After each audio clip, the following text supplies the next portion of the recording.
right. Welcome back, everyone. The Honolulu Blue Breakdown. We're back talking Lions. We're going to get through this together. We're going to come together. We're going to cry it out. And then by the end of it, we're going to be back. That's our goal. Tough week, obviously. Thanksgiving. Lots to be thankful for. Lions, we're not one of them. Yeah, guys, how are we feeling? How's it going? We got Jordan, we got Matt. I'm Troy. What's happening? The you can kind of guess by the vibes that it's just, I'll be honest with you. So the biggest thing for me, the loss, that hurt, but it was the fact that the Bears won, and then St. Brown is out. Well, he's kind of questionable for tomorrow, and we'll get into it in a second. But Frank, like, it feels like anyone that steps into Allen Park these days is getting injured. So, I wasn't expecting to beat the Packers, but everything else that went around it, that's what hurts more, to be honest with you. Yeah, that was the way you said it was perfect, because I went into it the same way. I was like, you know what? We don't have to beat the Packers. It's really just kind of winner for the division, loser gets a wild card, because the Bears are going to fall apart. They're going to, tomorrow they're going to play the Eagles, and it's going to be the beginning of their downfall. And then the Packers game happened, and it was like, oh, you got to be kidding me. And then Friday happens, and the Bears win, and it's just like, Ugg is right. I know. I was just talking to you guys. I'm definitely feeling doom and gloom. Just, it's hard not to be with how things have played out, and the expectations after the last 2 years, and just the inconsistency and the injuries again. Like last year, not as much as last year, I suppose, but you're thinking, no, like next year we'll be healthy. Like early playoff loss, whatever. Like we took a while to get over that, but this year, even with the new coordinators, we got it's not panning out. And but on the flip side of it, though, you know what? They won 15 games last year. Like this is a head coach, a lot of the same players. Like they could do it. Why not? Why not win 5 straight? They won how many straight last year? I think we lost week 2 or week 3 to the Bucs last year, and then just strung a bunch of wins. So it's like, there is some optimism there. It just seems so unlikely. Yeah, Amon-Ra. I mean, the whole old line is beat up too. So we want to move into it. Yeah, let's go. Last week we started with some breaking news. Ragnar was back, and now he's gone again. We thought we had our savior. I guess things just is just too good to be true. So here we can see him. He's walking out the door. Probably limping, torn hamstring. He is just grade 3, tough as nails. That is crazy, isn't it? Yeah. Like he's like, it's just a little tweak. I can play through it. It's basically like a torn hamstring, right? Like coming off the bone. Like, I'm no medical expert, but that is crazy. Yeah. Maybe it was just to like hype up the team in hopes that it'd give them juice to beat the Packers, So then it'd be like, oh, well, at least we got 8 wins. But yeah, and this little 0 days since the last injury, Terrion Arnold shut down for the year. We finally got our corners back, and now one's gone. So a little strange there. Kirby too. Oh my gosh, we just talked about injuries. It would take an hour. We might as well. Yeah. Kirby sounds horrible, like potentially career ending, or like it can affect him, and he might be like, and he had to get off Twitter because he's tweeting all these crazy, God help me, or like whatever. I don't know. It's not great. Yeah. No, and the injury thing is interesting because, last year we had crazy injuries, but last year they were all on the defensive side of the ball. So we were kind of in a situation where we knew our defense was going to be in trouble. So our offense just had to carry us, and they kept doing it. Where it's this year, it's not really as many huge injuries, it seems like, but we just have a few on both sides, like Kirby. And then on offense, we have Laporta, and it's like when you have a couple on both sides of the ball, it's hard for one side to dominate. Yeah. So it's just almost worse than last year when it was just all on one side. Right. That's true. That is an interesting perspective. And like Laporta, yeah, and Amon-Ra, I doubt he's going to go. It sounds pretty serious, but even if he does, I'm sure it'll be in a limited fashion. Not just Laporta, though. I mean, Brock Wright's out with the neck injury still, and even Zylstra's not back on IR. So we're pulling these random people. Like, I've never heard of the tight ends that played last week. I'm like, oh, okay, that's a guy. This week I thought it was the same person. They just spelled it wrong and the second time, but they're two different guys. It's like Ricci and Rucci. So that, and then to pair that with our already struggling interior offensive line, just like, what can you do? What can you do at this point? So yeah. Well, I guess let's get into the negative. Let's get into the Green Bay game here. So we see it there, 31-24. Honestly, it didn't feel that close. At least to me, it came down again, kind of in the end. Lions couldn't get that fourth down stop. Love did one of his stupid YOLO balls and found a guy. So Packers got the win. You know what though? At one point, it could have been 21-20. It was 20. It was they were up 24-21 or something like that, or maybe I can't remember. Yeah, I think it was that. And it was the timeout that I don't want to harp on it because I don't want to be painted as some, like cry about the refs and whatnot. But like it does change things drastically. If they come out with a field goal there, like maybe, probably not, but maybe Dan Campbell doesn't go for it on fourth that many times, in their territory. Maybe he takes a field goal and, we get a little bit closer there. So it would have changed things drastically. And it's just, or it could have. And it's just another one that we can put in the highlights of the refs screwing over. I want to let it go, but there's just so much that you could talk about that one specific play.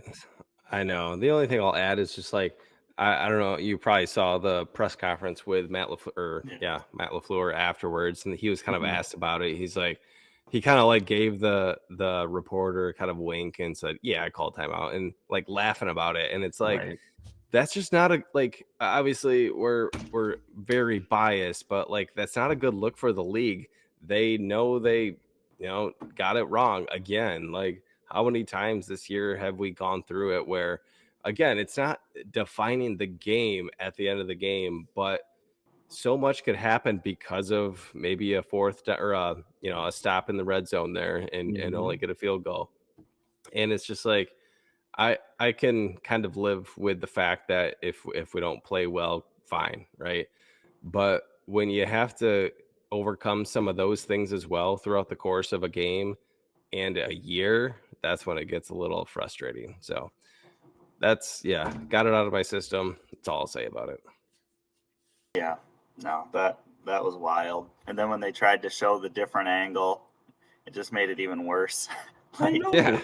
It was so blatant. And I mean, look, the refs were terrible all around. There was the Meek, Holden, who was it? Christian Watson or Dontavian Wicks went out, tried to get that one-hander on the fourth down or a third down or something like that. Like, I'm sure there's a ton of holding calls. They miss holding calls every game, but that one this one specifically, and then Matt LaFleur, like, it's just, it encapsulates perfectly how I picture Green Bay fans. Just like arrogant, spoiled, like, oh yeah, I called them. Oh, they got it right. They did it. Like, just like, screw off. Like, come on. And I know I'm being sour or whatever, but that was salt in the wound there.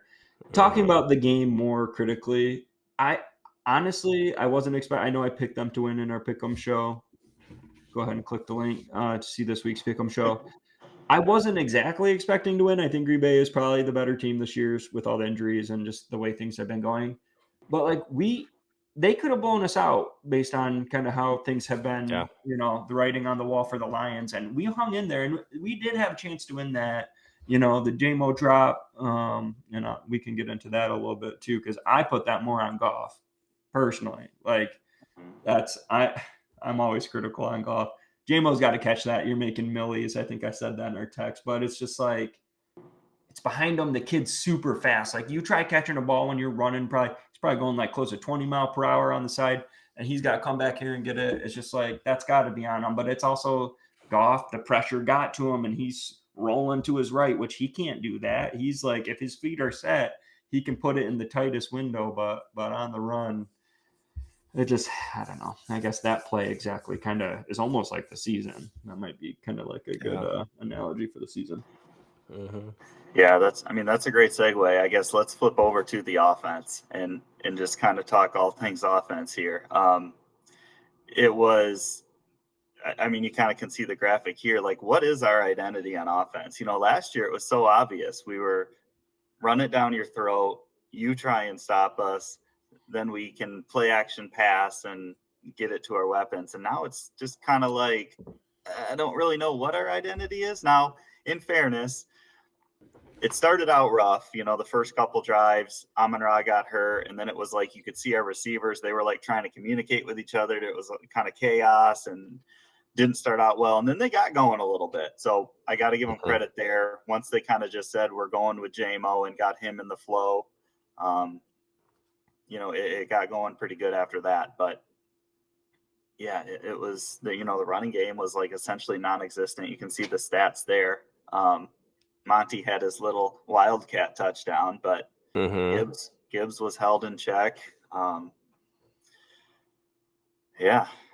I feel like to kind of get where we want to go the rest of the season, we kind of have to do a little bit different, not to, put myself in the coach's position, but kind of do a little bit more scheming of like, we gotta, like, right now our receiver corps are down. So we have to truly do what we can to run the ball with Gibbs and Montgomery, the majority of the time, whether that's, kind of doing different things with blocking, pulling guards off and running them as soon as it snaps, and, different things like that. And obviously you got to break one or two big ones with Gibbs and kind of pound it with Monty in the third and fourth quarter. But that's where I feel like we kind of have to go, because our offense, I can't imagine St. Brown's going to be 100% tomorrow if he does step on the field. So it's going to lean on our running backs. And I hate to say that because of where the O-line's at, and see if we can get some, magic in a bottle or something. Yeah, I have a couple things here. JMO, I love the kid. I feel like you either love or hate him. I'm always kind of on his side, even though he's makes some boneheaded moves and decisions. Like one time, I think he caught a big first down and he spun the ball on their sideline. I thought he was going to get a taunting penalty there. And I got lit up on Reddit because I made a comment about Goff not delivering a good ball to him on that fourth down. That's not on him, on JMO. I thought it was more on Goff, honestly. Like, I get it, you got to catch it, but like, JMO could be like, put him on the Buffalo Bills. He's the number one receiver, and he's catching at least one touchdown every single game, with Josh Allen throwing rockets for him to go get. Like, I think I said, and Goff's, they connected. They had a good game together in that sense, JMO. But like, I feel a lot of his passes from Goff, his whole career here, and I know I'm piling on Goff. He's our guy until we move on. I'm behind Goff, but he's limited in his throwing ability power, where JMO almost always has to slow down or really come to a stop to catch the ball. It's very rare. Like, he's always coming back for it on the deep balls too. I feel like it's rare that he's hitting them because he's so fast, but it's just like, if you had a QB with a rocket that could just let him go chase it, I feel like it'd be a different story. That's just kind of my one comment there. Go ahead. No, the only thing I was going to add on that is, like, I feel like, and this is maybe just my perception, but like this year we have not tried the deep ball as much with him. And I know he's had a couple long shots that he's kind of hit this year, but I feel like you got to take that shot once or twice a game at least, with him being the fastest guy in the field. And I think the biggest part of that is probably our protection right now. We just don't have that kind of time to sit there for 3 seconds and bomb it out. But yeah, I feel like if you're not finding a way to throw a 50-yard pass to him, at least once a half, then you're kind of wasting the talent. So I'd like to see a few more deep shots with him. There's one more thing I wanted, because I love the identity. I think we talked about this too. Like, this team, not gritty. The trick plays aren't working. It's like that's what made us a team last year. We're hit or miss with the run. I do feel like with the backs we have and with the tackles, they can still pop off some runs. Like, I feel like we got that going, but it feels so lost. And it's like, I don't think it's just Ben Johnson. It's obviously, also this line issue that we're having, and Laporta gone too really hurts, because that's you could see Goff and him were on a connection this year, but yeah, it's just, it doesn't feel like what we've grown to love in this era. So it's been a really disappointing year in that sense. You don't feel like recently these 4th downs are not working either, and he's going for them every time. So it's like, yeah, what is our identity here? Are we going to get back on track? Our identity should be, we're going to win out and we're going to make a run in the playoffs. Like, that's what we know of old. I don't have confidence that that's going to happen. Yeah, I kind of wanted to touch on the 4th downs, because obviously the last couple of weeks it hasn't gone well, and I think a lot of fans are getting on Dan Campbell a little bit for doing his 4th down thing. And that's always going to happen on 4th downs when you don't get them, right? It's always going to seem like a stupid decision, and when you do get them, it's a great decision. But yeah, I'm going to defend him a little bit. Even last week we talked about it against it was maybe even the Eagles game. A lot of them, they're right there, like they work. There's just one thing that doesn't happen. The Eagles game, J-Mo had a drop, and then in this game, the drop. And you can say, well, maybe it's a little behind, so maybe it's Goff, or J-Mo should have caught it. Whichever way you look at it, the play worked, right? Mm-hmm. The guy was open, someone screwed it up, and it didn't connect. Yeah. So I don't put that on Dan Campbell. And then the run with Gibbs up the middle, Goff audibled into that play, and it was interesting. Dan Campbell's kind of, in the press conference, he the way he worded it to me was him not necessarily blaming Goff, but a little bit. He basically said, like, I don't know why we did that play. And I know in the past when he's taken blame for things, he'll just straight up say, like, that was my bad kind of thing. Yeah. And so him saying, like, I don't know why we did that, that's him kind of saying, like, I don't know why Goff audibled to Gibbs to run it up the middle when that play's never worked. The weakest part of our line. Exactly. Yeah. And Gibbs, so, not even Monty.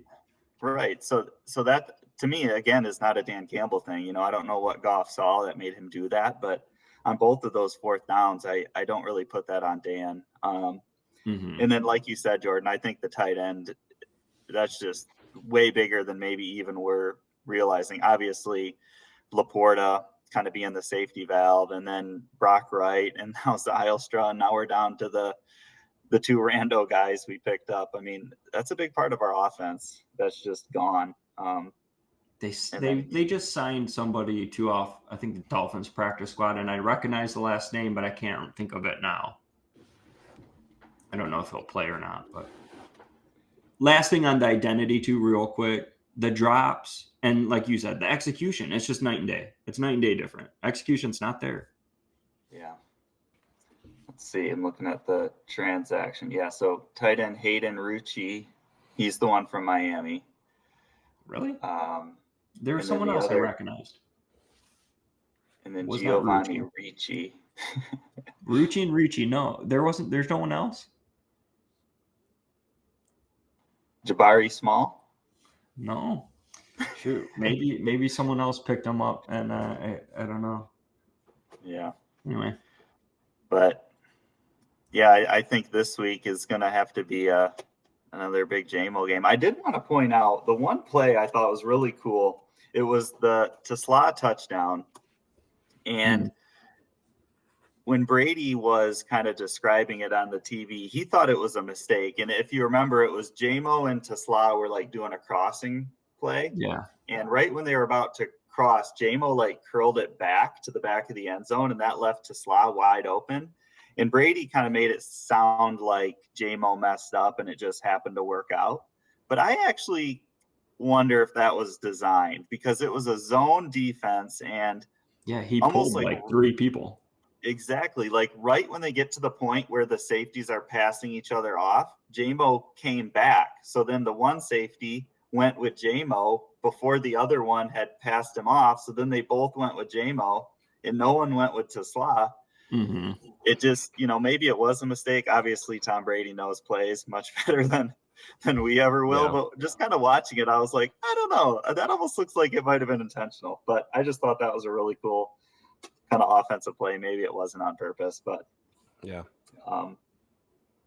Yeah, we'll get to it later. But I mean, this week's going to be interesting with the offense, especially on the interior of the O line, since help is not coming. Yeah.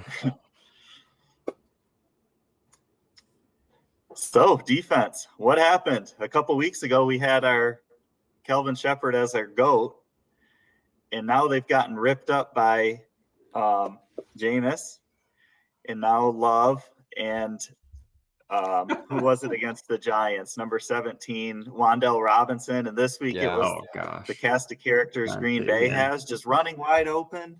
Yeah.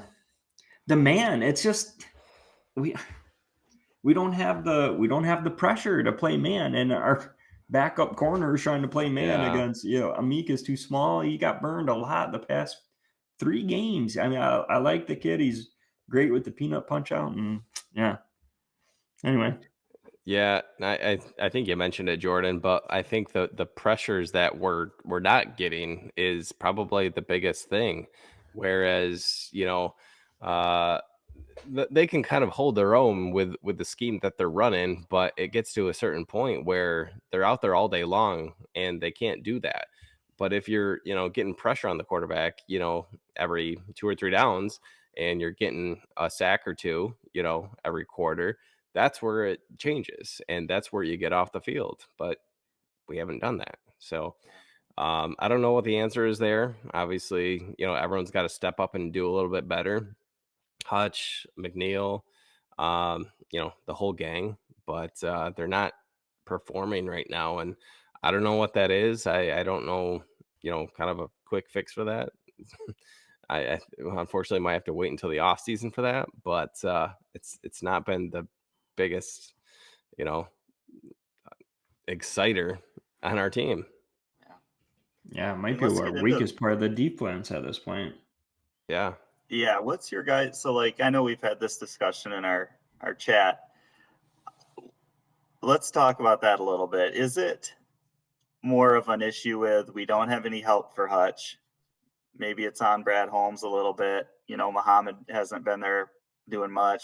Marcus Davenport came back, but he does not look like he has the juice to go get someone. My opinion is a little bit on, I love Hutch, obviously. I still think he's a great player. But at some point, you're getting paid, you're getting paid Myles Garrett money, Micah Parsons money. Those guys are getting double teamed. Those guys are getting chip blocked. They're still making it happen. At some point, you have to be the star and make plays. And, I get it, but this is, for me, it's almost like this is where the grit mentality, it's like they're forcing it almost, that identity. Hutch, I know he does come out, but he plays almost every snap, and it just doesn't seem feasible. And it's like when you're getting double teamed and chipped, it's, I don't know. And Brad Holmes, I think, has taken a lot of heat. Hutch too. I mean, a lot of people, there's a lot of memes out there after the game comparing the two, Parsons and Hutch. Obviously Parsons had a big day. I don't know. I don't have any answers either. I can't even think right now. I know we had 1 turnover. We picked Jordan, right? Once. Is that right? Or did I make that up? 0 turnovers. Okay. Yeah. I feel like that's a huge thing too, where, I would say our defense isn't bad at getting turnovers, but when you have 0 and the game's that close, Right. that would probably be the difference, right? Like if, you know, Well, there was one very close too.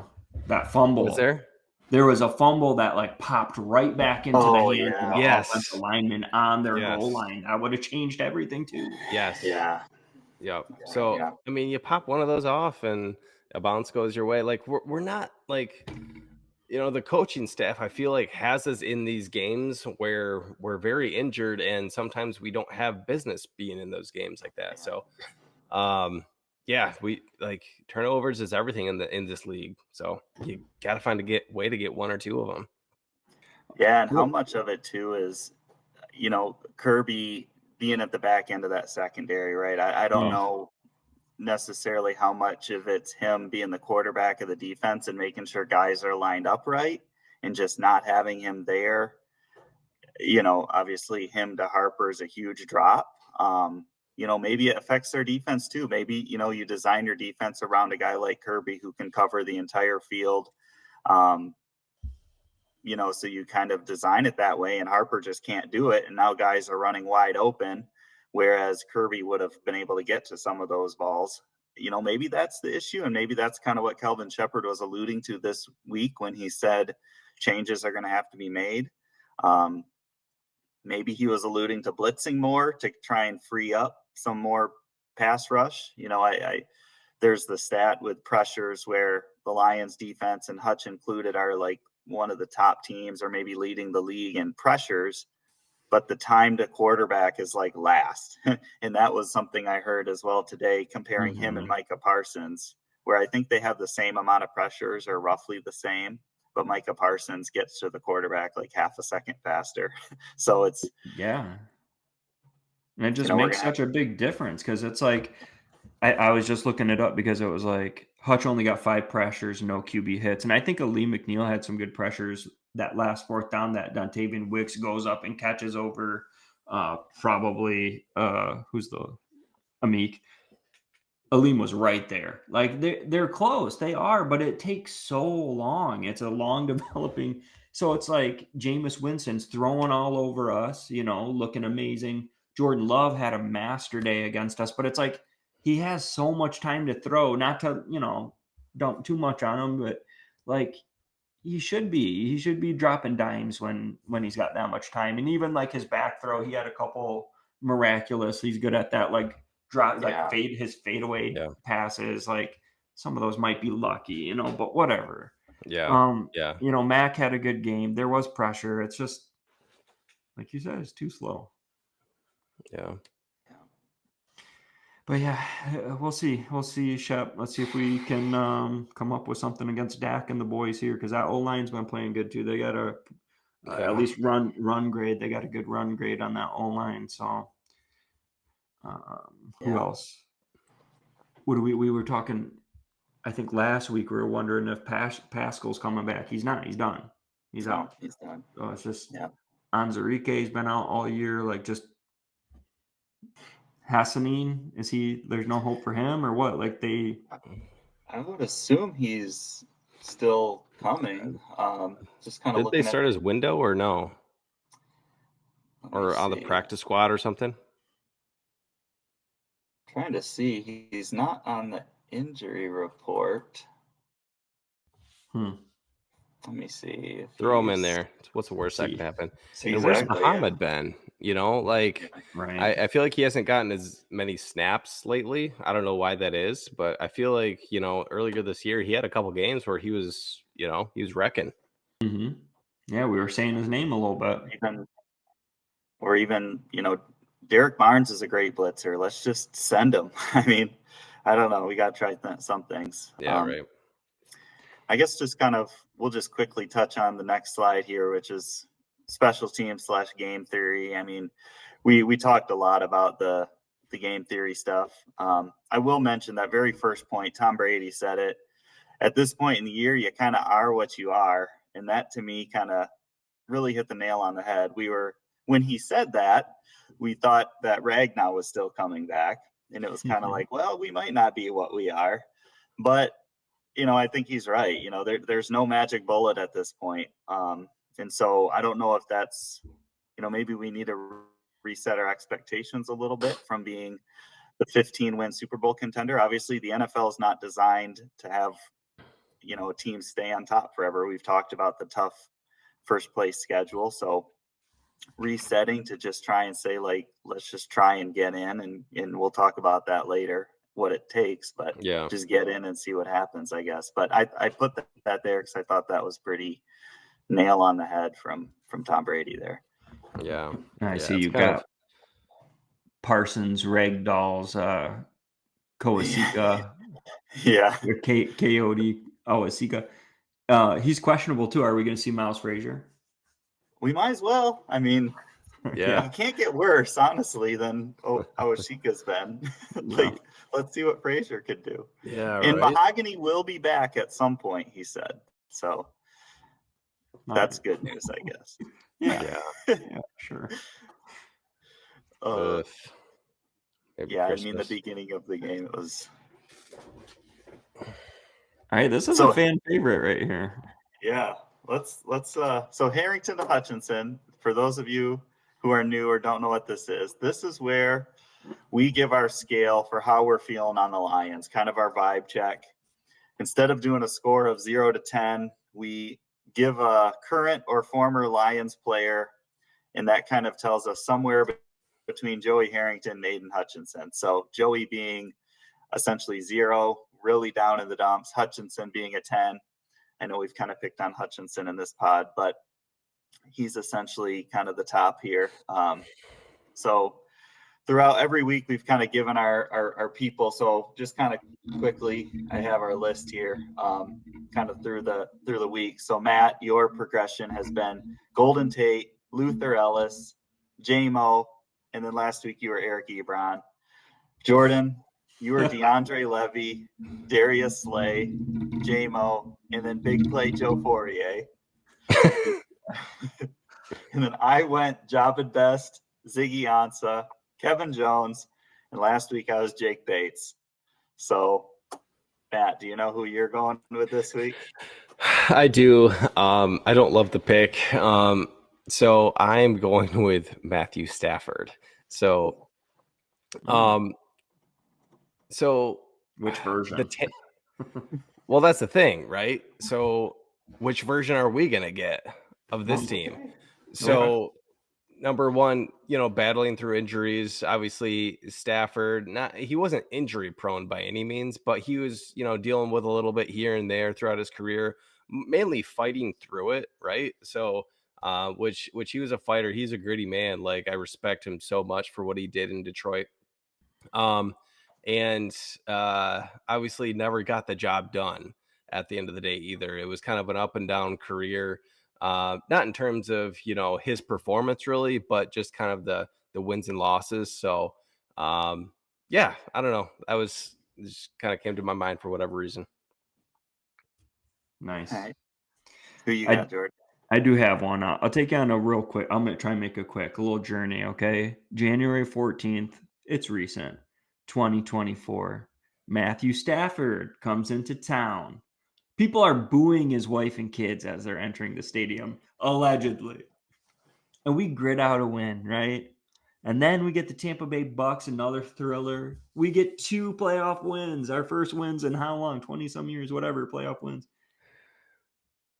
And then the conference championship. We head over to San Francisco. We're up 17-0. Longtime listener of the Hambonez show, Jay, calls me at halftime. My family, we're all up. All the kids are awake. We're all buzzing. He's like, Jordan, they're doing it. They're actually going to go to the Super Bowl. I'm like, Dad, he's notorious for jinxing things. All right. From a kid. I got other stories on another day. I'll have to keep this short. Don't jinx us. Don't jinx us. The player I'm going with, the way I'm feeling right now, and it's kind of like how I feel about this whole season, give me Kendall Vildor. You guarding Ayuk. He was in the right position. You could have batted the ball down. You could have caught it for an interception. It bounces off your face, and he scores a touchdown. Oh, I guess it was pass interference too.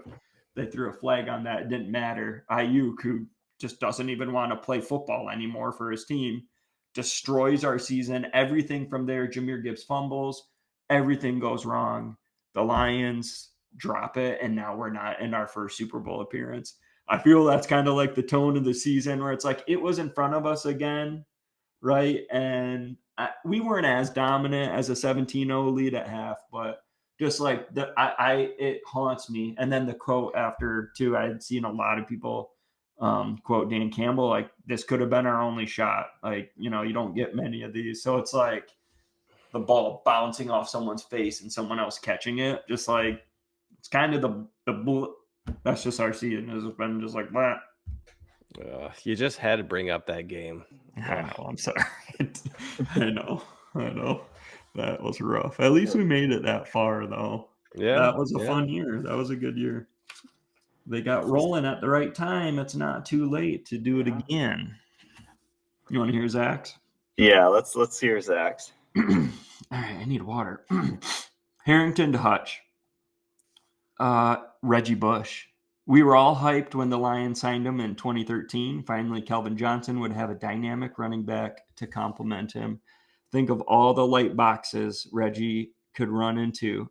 Expectations were pretty high, just like coming into this year. Lions started 6-3, but collapsed down the stretch, finishing 7-9. In 2014, Reggie deals with injuries and loses the starting spot to Joique Bell. Lions went 11-5, but lost to the Cowboys in the wild card. Not trying to open up old wounds. Oh no, I didn't read this. But still, WTF was that flag pickup. So sorry if you're listening out there, Lions fans. This is not a good trip down memory lane. Looking back, that 2-year stint with Reggie can be defined as underwhelming, full of missed opportunities, and marred by injuries. I think that perfectly defines the Lions and what they've been this year, coming off a 15-2 year. Expectations were sky high. As a result, being 7-5, needing things to break right to make the playoffs makes it feel like the sky is falling. The Detroit Lions will be fine. Your definition of fine may vary, but we survived the Matt Patricia era. I promise the grit era will never approach that kind of dysfunction. That's a guarantee by Zach. He's promising it. And then he signed off with Go Lions. That's a good one too. Yeah. So my player, I'm going to go with Graham Glasgow. And here's what I'm thinking. So Graham is kind of like the perfect Lion. He's the old guard with Decker and Ragnow, kind of started this whole thing with Dan, kind of bringing that grit. When he came back, he was obviously a Lion in the past. He left and he came back. But it just kind of seems like he's past his prime. We still love him. He's still kind of a leader in that clubhouse, but his best days are certainly behind him. Center is not worked out. He's replacing a legend that he hasn't been able to replace. And the future is probably not with him next year. So to me, kind of that sums up the Lions, where we love this team.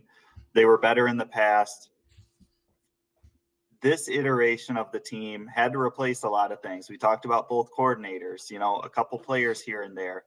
They just haven't been able to recover from that, just like going from Ragnow to Glasgow. And I think the future of this team is going to be different. And I have confidence that Dan and Brad are going to find a new center and rebuild this team to kind of make that other run, maybe after a small little soft reset. But I also have faith that Graham's going to do enough to kind of keep us in it this year. So that's kind of where I'm at with this team, is a little bit of kind of sobering, resetting expectations, but still love the player, love the team. So good one. Yeah. Yeah, I like that. Yeah. It's kind of like, when you were talking about that, it's like kind of like Band-Aids. Like we just threw a Band-Aid on it, the O-line, and as people kind of moved around and got injured, Band-Aids. Yeah. I don't even know what kind of Band-Aid you could call the defensive line, what they did, but it's just surprising. That's one thing I kind of wanted to bring up with you guys too, and it's just not popping into my head. The trenches. We were built on the trenches, and now those are our weakest parts of the team. It's shocking that off-season and trade deadline, nothing. Just nothing depth. No, like it's just even after last year, the secondary, like we could have gotten more secondary depth too. I don't know. I'm sorry, Debbie Downer. No.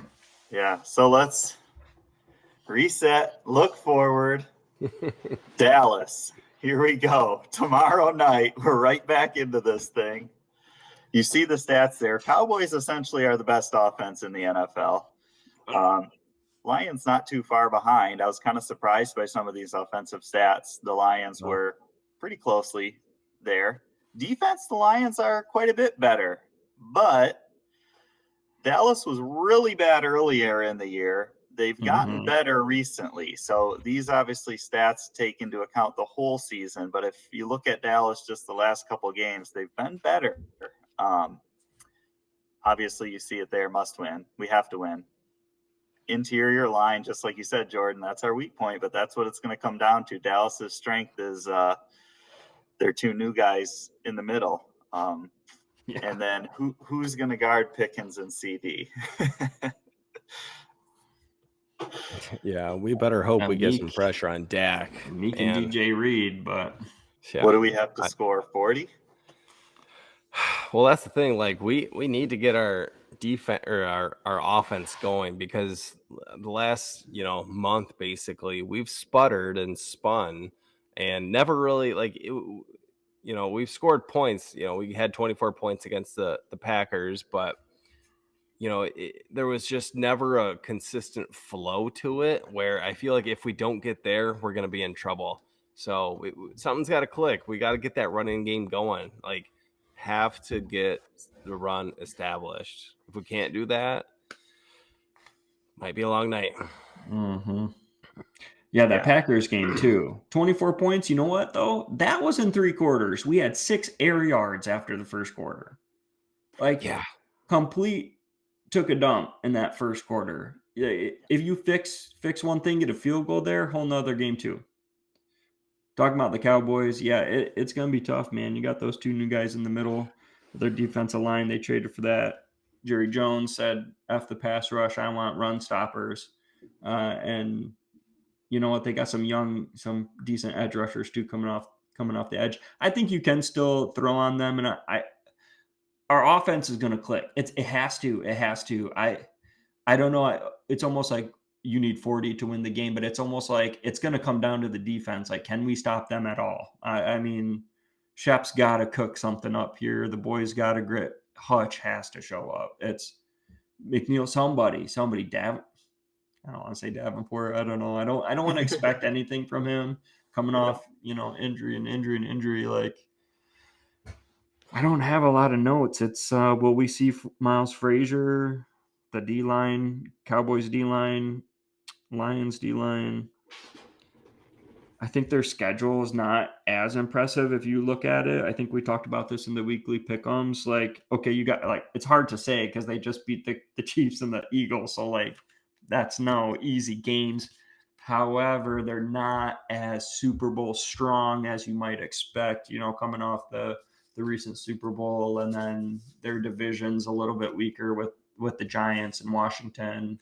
They beat the Raiders. I don't have it in front of me, but I looked at their schedule this year or earlier today, and I was like, it's not super impressive outside of the last 2, which you could kind of water down a little bit based on those teams' years so far too. But this is it. We've kind of talked about in our pick'em show, Dallas, road Dallas and home Dallas are 2 different teams. And, we mentioned Dallas beating the Eagles and the Chiefs. Those were in Dallas. So just kind of looking at their road games, obviously their last road game was the Raiders, so that doesn't count. Denver, they got smoked. Then before that, it was at Carolina, they lost. Then it was they did beat the Jets on the road, but then lost to the Bears and the Eagles. So, I mean, on the road, they're a different team. So we have that going for us. I think, like you said, Jordan, we have to get off to a hot start. I mean, right off the bat, we got to score first drive, because I'm a little worried this could turn into kind of that Washington playoff game where if we get behind, we might just keep scoring, but are we going to be able to stop them? Does a 10-point deficit feel like a 50-point deficit. Whereas if we can get that lead, maybe get a touchdown, then a stop, now we can start doing our thing where we control the clock, start running the ball, and imposing our will. So that's going to be key, those first couple drives right off the gate. Yeah. But yeah. Get J-Mo going. Yep. All right. Should we flip to the standings here? This is what we all want to know. Our stock is down. I know, Matt, you've been crunching the numbers. What do we need to do? Who are we rooting for? We're rooting for the Detroit Lions, Troy. Okay. So first and foremost, I mean, we've got to win tomorrow. Like, the Cowboys are kind of in the same boat, right? To kind of keep their playoff hopes alive. We've got to go 4-1 basically to kind of squeak in. And even then, we need a couple things to happen. And obviously we mentioned it. I forget if it was this or Pick'ems, but the Packers, if they sweep the Bears, which I don't know how likely that is, that'll help us a lot. But basically, the Bears have to, lose, a game to the Packers and potentially, and we've got to beat the Bears too. So we're also rooting for one of, I'm going to call it the Seahawks or the Niners to kind of fall off a little bit. I don't think the Rams will, because that division is so strong. So there's a potential that, one of them could fall off a little bit, just kind of beating each other up. But yeah, we've got to finish at least 4-1. I mean, next week against the Rams for us is going to be a tough one. Kind of with our injuries right now. So that's kind of the one I have personally penciled in as likely another loss. But yeah, I wanted to get your thoughts of, who you're rooting for, where you think, we've got to hope and pray for. Yeah, you mentioned 4-1, and at first that's kind of scary because I was kind of, hoping 3-2, which would be 10 wins. But yeah, I can see how that would be really difficult to figure that math out. Yeah. But 4-1, if we beat Dallas and we lose to the Rams, like you said, I mean, Pittsburgh's beatable. Minnesota's certainly beatable. And then if it comes down to a winner take all against the Bears, yeah, I take it. I mean, that's the best we can hope for, honestly, right now. Yeah. Which the Bears could, I don't want to say fall off, but they've got the Packers twice. They've also got the Niners in week 17 on the road. That'll be a big one. And then next week, the Bears have the Browns. So, that's probably going to be another win for them. So, obviously, it's the NFL. Anything can happen. I mean, there's 5 whole weeks left. That's so much football, right? But, yeah, you got to root against the Bears. We've got the tiebreaker right now with the Bears, and obviously going into week 18, that could be for everything. So, which would be cinema, unfortunately. Is there any way if the Packers win both against the Bears that they drop out completely? Yeah. There is. Or would they have to lose out essentially?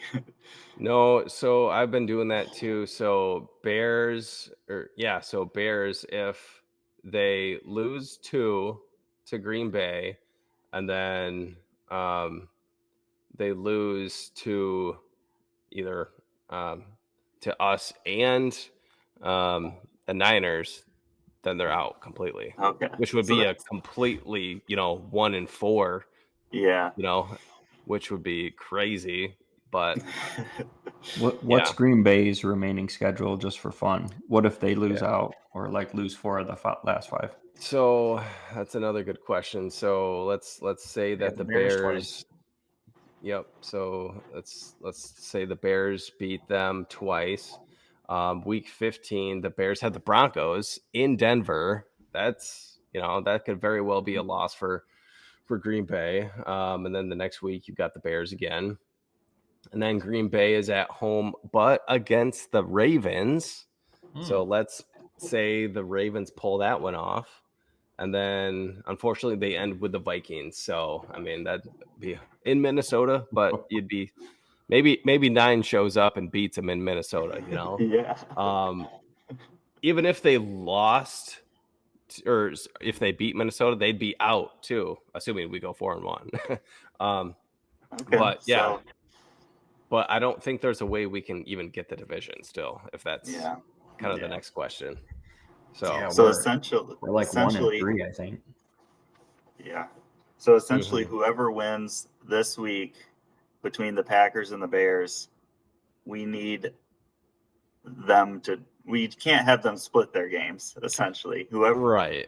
Yeah. If they split and kind of, knock around the other teams for the most part, then we need Seattle or the Niners to fall off. Yeah. So, yeah. All right.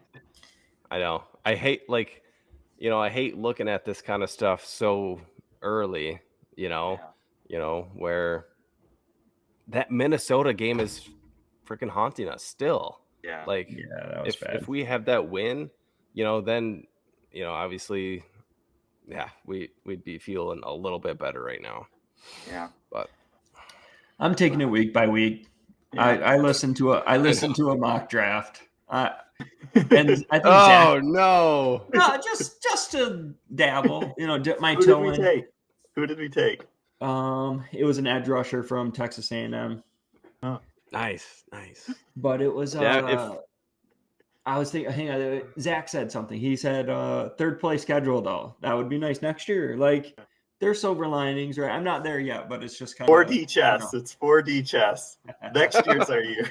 Because honestly, like with this team, I guess if we get the only way we make the playoffs now, we're actually kind of in a good position.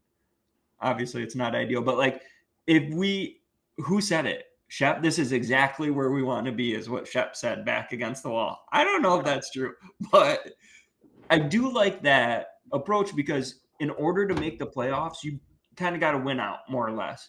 If you're that hot, I feel more comfortable in the playoffs if we're coming 4-1 or 5-0 than where we currently are. Like, I'm kind of like, do we even want to make the playoffs at this point and just get bounced by the Rams or whoever on the road game 1? So it's like, I don't know.